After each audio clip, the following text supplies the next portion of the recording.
அஸ்ஸலாமு அலைக்கும். உண்மையான தீனுல் இஸ்லாத்தில் இருப்பவர்களின் குணநலன் அல்லது அவர்கள் நடவடிக்கை மூலம் எப்படி இனம் கண்டுகொள்வது பற்றி அல்லாஹும் ரசூலும் எப்படி காட்டி கொடுத்துள்ளார்கள்.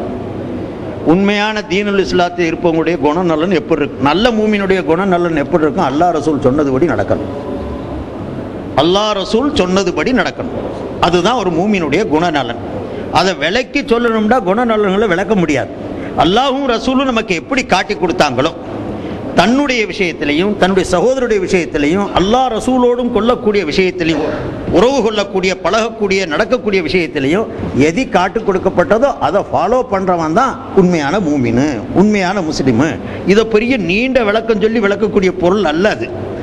மூமினுடைய குணநலன் எப்படி இருக்கும் அப்படின்னா ஒரு ஹதீஸை பரக்கத்துக்கு வேண்டா சொல்கிறேன். நான் ஸல்லல்லாஹு அலைஹி வஸல்லம் சொன்னாங்க, 4 விஷயம் எவன்கிட்ட இருக்க அவன் மூமினா இருக்க மாட்டான், முனாஃபிக்கா இருப்பான்.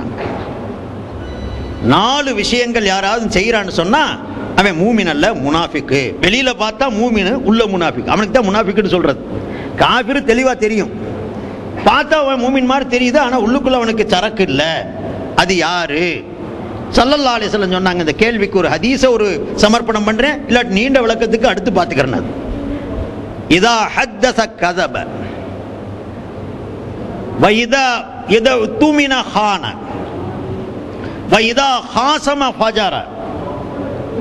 ஒரு மூமின், நல்ல மூமின் எப்படி இருப்பான், அல்லது ரசூலுல்லாஹ்வுடைய வார்த்தையில சொல்றதா இருந்தா முனாஃபிக் எப்படி இருப்பான், அதை தெரிஞ்சுக்கிட்டா அதை களைஞ்சுக்கிட்டா மூமின் ஆயிடுவான்னு அர்த்தம். பேசுனா பொய் சொல்லுவான், பேச்சு வந்தா பொய் சொல்லுவான். அமானிதம் வைக்கப்பட்டுச்சுன்னா மோசடி செய்வான். வைதா துமின ஹான வைதா ஹத்தஸ கஸப, இன்னொன்னு வைதா வஅத அஹ்லஃப, வாக்கு கொடுத்தா மாற்றம் செய்வான்.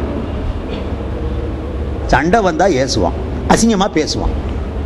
இந்த 4 குணம் யார்கிட்ட இருக்குதோ பியூர் முனாஃபிக். ஸல்லல்லாஹு அலைஹி சொல்றாங்க. இந்த 4ல சதவீதம் 2 இருக்கு, 2 இல்லைண்டா பாதி முனாஃபிக். இந்த 4ம் இல்ல சுத்தமா இருக்கிறான், சுத்த மூமின். மூமினோட குணநலன் இது. வாக்கு கொடுத்தா நிறைவேற்றணும், பேசினா உண்மை பேசணும், அமானிதம் வைக்கப்பட்டிருந்தா மோசடி செய்யாம செலுத்தணும். ஏதாவது வாக்குவாதம் வந்துருச்சுன்னா மரியாதையாக பேசணும், அசிங்கமா ஏச்சல் பேச்சல் செய்யக்கூடாது. ஆயத்தில் முனாஃபிகி அர்பஅத்துன் வைதா ஹத்தஸ கஸப வைதா வஅத அஹ்லஃப வைதா துமின ஹான வைதா ஹாஸம ஃபஜர. இது ஹதீஸ்ல வருது. இந்த 4ம் வாக்கு கொடுத்தால் வாக்கை நிறைவேற்றுவான் மூமின். பேசும்போது பொய் சொல்ல மாட்டான், உண்மையே பேசுவான் மூமின். அமானிதம் அவனிடத்தில் ஒரு பொய்யை வையுங்க அப்படின்னு ஒப்படைக்கப்பட்டிருந்தா, பொருளா இருந்தாலும் சரி ஒரு வாக்கா இருந்தாலும் சரி, ஒரு விஷயத்தை சொல்லி இது அமானிதம் யார்ட்டையும் சொல்லாதீங்கன்னு சொன்னுங்க அப்படிங்கிறா, சொல்ல மாட்டேன்னு 10 பேர்ட்டு சொல்லிடுவான். இது அமானித மோசடி. பறவை வைக்கணும்னா இப்படி சொல்லிட்டா போதும், அதை நல்ல இன்ட்ரெஸ்டா பறப்போம். யார்ட்டையும் சொல்லாதீங்கன்னு ஒரு வார்த்தையை போட்டுட்டு நீங்க சொல்லி பாருங்க, ரொம்ப சீக்கிரம் பரப்பிடுவான். இதுவும் அமானித மோசடி தான். அமானிதம் வெறும் சொத்துல மட்டும் இல்ல, காசுல மட்டும் இல்ல, பணத்துல மட்டும் இல்ல, பொருள்ல மட்டும் இல்ல, வாக்குல இருக்குது, வார்த்தையில இருக்குது.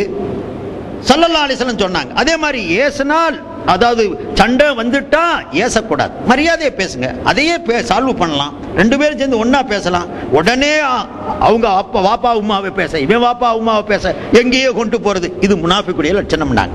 அல்ல, இந்த 4 அம்சங்கள் இருக்குமேயானால் முனாஃபிக். இந்த 4 அம்சங்களை விட்டு பாதுகாக்கப்படுவானேயானால் மூமின்.